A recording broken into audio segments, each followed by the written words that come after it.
Hello friend, जय माता दी, राधे राधे। कैसे हैं आप सब। आज इस वीडियो में हम आपके साथ शेयर करने वाले हैं पितृपक्ष को लेके कुछ जानकारी। तो बहुत सारे लोगों को ये नहीं पता होता कि हमारे पितरों की कौन सी तिथि पे कब श्राद्ध डलेगा, कौन सी तिथि है। तो सही तिथि का पता होना बहुत ज़रूरी होता है श्राद्ध डालने के लिए। और जिनको नहीं पता तिथि का, तो वो कैसे करें और कब करें श्राद्ध संपूर्ण तरीके से, ताकि हमारे जो पितरों को ना अच्छे से भोग लग सके, भोजन पहुंच सके उन तक।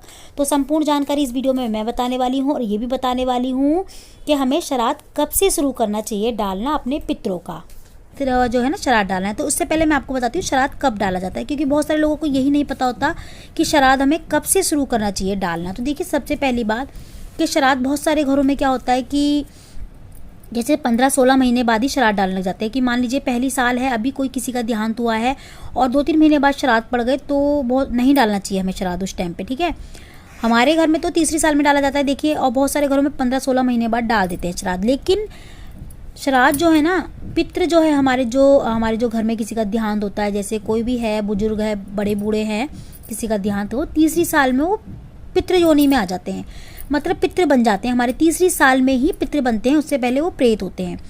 तीसरी साल में पितृ बन जाते हैं। देखिए, वैसे तो प्रेत हो, कोई भी हो, जितने भी घर में जिनका भी देहांत हुआ होता है ना, सबके नाम का श्राद्ध डाला जाता है। मान लीजिए कि आपके घर में किसी का देहांत हुआ है, तो आप पहली साल में ना डालें, दूसरे साल में ना डालें, तीसरी साल में डालना चाहिए श्राद्ध हमें। तो श्राद्ध हमें हमेशा तीसरी साल में ही शुरू करना चाहिए, जब किसी का देहांत हो और उनके देहांत को तीसरी साल चल जाए, तीसरी साल लग जाए, मतलब 3 साल चल रही हो, मतलब 2 साल पूरे हो गए हों और उसके बाद तीसरी चल रही हो। उस बीच में तीसरी चलती है, पूरी नहीं होनी चाहिए तीसरी। ये नहीं कि 3 पूरी हो जाए चौथी में डालो, नहीं। 2 पूरी होने के बाद जो पहला श्राद्ध आए, जब 2 साल पूरी हो जाए उसके बाद जो पहला श्राद्ध आएगा, उस श्राद्ध में आपको अपने पितरों का श्राद्ध डालना है।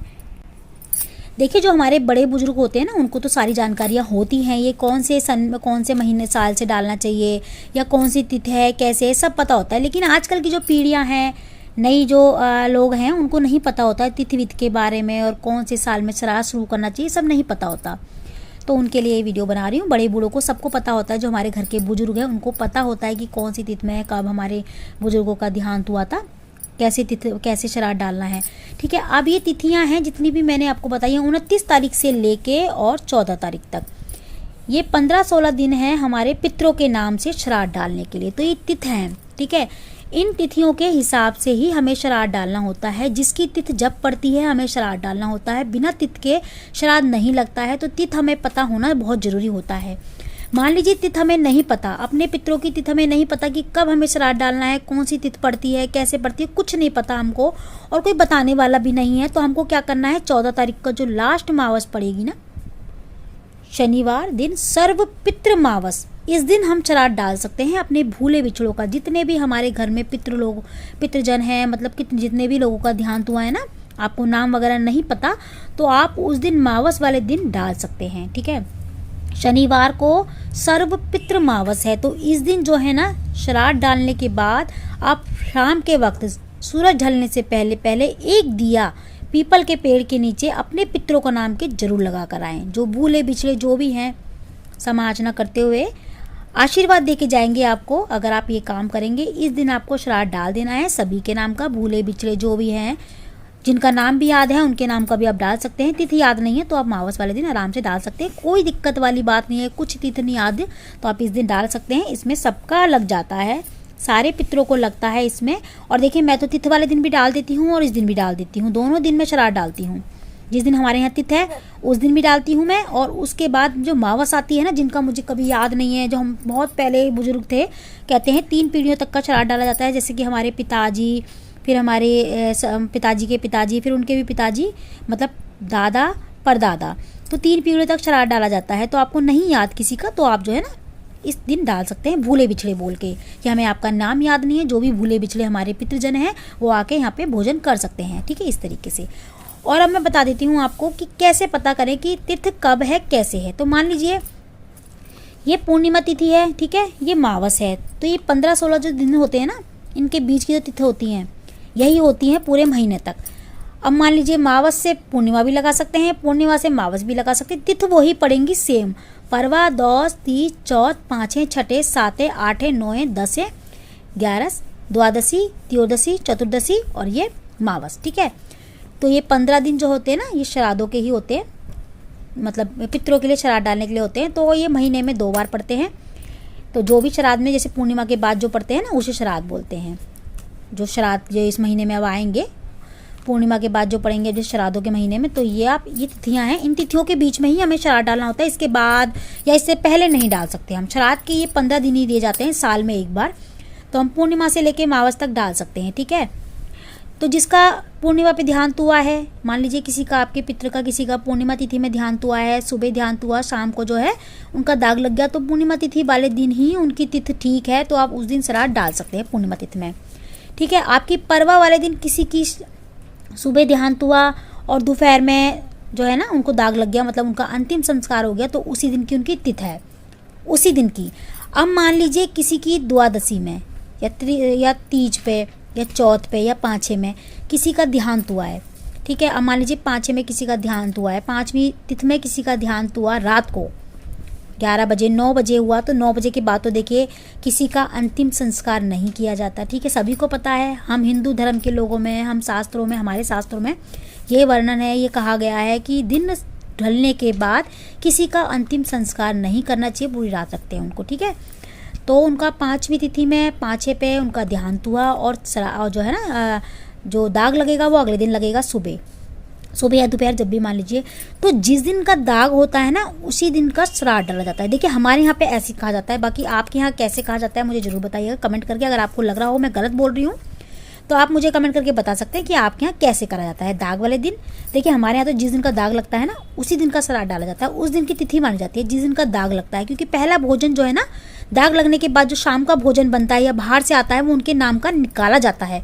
उससे पहले तो वो खाए चुके होते हैं ना, जब उनका देहांत होता है या जिंदा होते हैं वो, और जिस दिन का दाग लगता है ना, उसके बाद उनके मरने के बाद जो है पहला भोजन वही निकलता है। मरने के बाद जो खाना बनता है घर में, पहला खाना उनके दाग लगने के बाद, आपने देखा होगा शाम को रात को जब भी भोजन बनता है तो उनके नाम का भी निकाला जाता है। ठीक है, तो उसी दिन से जो है ना तिथि मानी जाती है, दाग लगने वाले दिन से।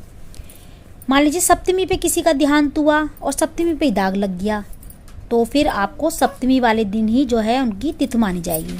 ठीक है, अष्टमी पे उनका देहांत हुआ रात को और सवेरे उनका दाग लगा किसी कारणवश, मान लीजिए सवेरे भी, मान लीजिए कि किसी का इंतज़ार करते में कभी कभी ऐसा होता है ना कि नहीं हो पाता रात में, अगर समय पे किसी का देहांत हो गया 3 बजे हो गया दिन में और किसी का इंतज़ार करें तो अगले दिन लगाया जाएगा, बोलते हैं अगले दिन इनका अंतिम संस्कार करेंगे। तो दाग जिस दिन का होगा उसी दिन का, जिस दिन उनका अंतिम संस्कार होता है, जिस दिन उनकी देह को अग्नि लगती है, उसी दिन का जो है ना तिथि मानी जाती है, तो उसी दिन श्राद्ध डाला जाता है। तो आई होप कि आपको समझ में आया होगा कि श्राद्ध कौन सी तिथि में कैसे डालना चाहिए, कैसे पता करना चाहिए। तो आप पूर्णिमा तिथि से और मावस तक लगा लीजिए, कौन सी तिथि में आपके बुजुर्गों का या आपके बड़ों का देहांत हुआ है, तो आप उस हिसाब से उनके नाम से डाल सकते हैं। आपको नहीं पता, फिर भी समझ में नहीं आता, तो आप मावस वाले दिन आराम से उनका श्राद्ध डाल सकते हैं। और पितृ तर्पण जो पानी पिलाया जाता है ना, वो पूरे 15-16 दिन पानी पिलाया जाता है। ठीक है, अब आपको लग रहा होगा ये तिथि मैंने डेट तो एक ही डाल रखी है ये, तो देखिए जो पूर्णिमा तिथि है ना, पूर्णिमा तिथि 2 बजे के बाद समाप्त हो जाएगी और परवा लग जाएगी। तो पूर्णिमा और परवा ये दोनों श्राद्ध एक ही दिन हो जाएंगे। ठीक है, पूर्णिमा जो पूर्णिमा पे श्राद्ध डालते हैं वो अपने पहले ही डाल लेंगे, मतलब 2 बजे से पहले वो डाल लें, 12 से 2 बजे तक डाल सकते हैं वो। और जो परवा तिथि में डालते हैं वो 2 से 3 तक श्राद्ध डाल सकते हैं। तो ये 2 तिथि इसलिए मैंने एक साथ लिखी हैं, दोनों तिथियाँ एक साथ पड़ रही हैं। और उसके बाद फिर तो फ्रेंड्स यही है, इस तरीके से आपको पता करना है। और बहुत ही इजी तरीके से देखिए मैंने समझाने की कोशिश करी है, क्योंकि मेरे पास एक कमेंट आया था कि तिथि का कैसे पता करें, कि हमारे पितरों की तिथि कैसे है। तो देखिए इसी तरीके से पता कर सकते हैं। नहीं पता आपको तो घबराने की जरूरत नहीं है, फिर भी समझ में नहीं आ रहा तो घबराने की जरूरत नहीं है। आप जो है ना इस दिन जो है श्राद्ध डाल सकते हैं, अपने पितरों का भूले बिछड़े जो भी हैं उनका डाल सकते हैं। और एक चीज़ का आपको खास ध्यान रखना है, तो देखिए पितृपक्ष में ना पितरों को श्राद्ध अर्पित करते समय आपको एक चीज़ का खास ध्यान रखना है, नाम, उनका गोत्र आपको याद होना बहुत ज़रूरी है। अगर आपको नाम गोत्र याद नहीं है तो फिर आप भूले पिछले बोल दीजिए, लेकिन आपको नाम गोत्र अगर याद है तो नाम गोत्र बोलने के बाद ही वो भोग जो है ना अर्पित करते हैं। अगर आप नाम और गोत्र बोलोगे तभी आपके पितृ भोग को अर्पित करेंगे, उनको प्राप्त होगा।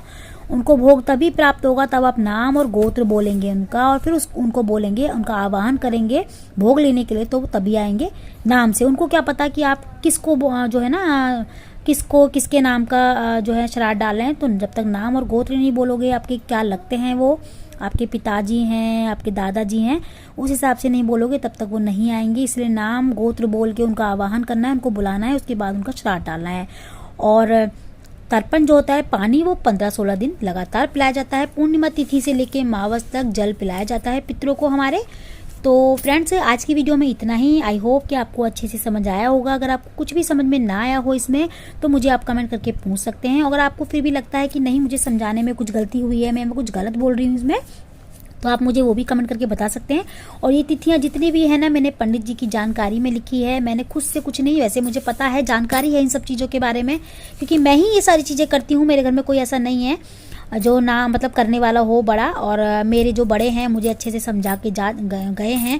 मेरी जो मदर इन लॉ हैं, जो हमारे और भी बड़े हैं, वो अच्छे से हमें बता चुके हैं इन सब चीज़ों के बारे में, कैसे कैसे होता है। बाकी पंडित जी से फिर भी मैंने अच्छे से पूछा डेट वगैरह के बारे में, कौन सी तिथि कब पड़ रही है, उस हिसाब से मैंने आपको बताया है। तो आपको फिर भी लगता है कि मैं इसमें कुछ गलत बोल रही हूँ या कुछ है, तो आप मुझे कमेंट करके ज़रूर बताएं और बता सकते हैं, तो मैं उस चीज़ को आपको फिर बताने की कोशिश करूँगी। तो आज के लिए इतना ही, मिलती हूँ अगली वीडियो में। जब तक के लिए जय माता दी, राधे राधे।